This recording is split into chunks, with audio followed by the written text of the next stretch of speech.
There was a village called Chidiya where only birds lived. The festival of Ganesha, the favorite god of those birds, had come. The big birds of the town were discussing with the village leader.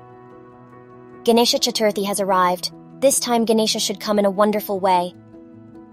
Okay, I will call all the birds in the town for an evening meeting. Attention here. Leader asked all the people of the town to join the meeting.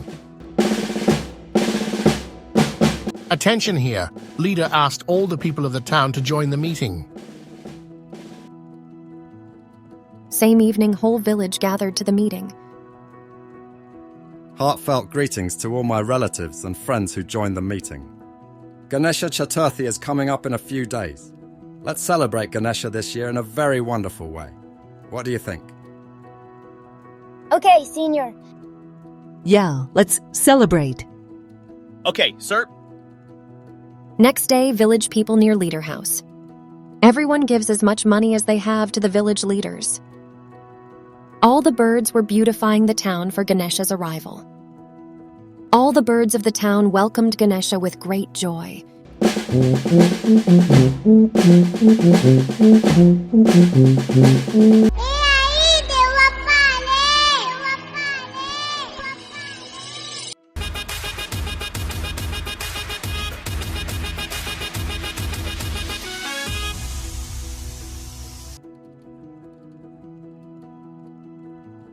Those birds were very happy.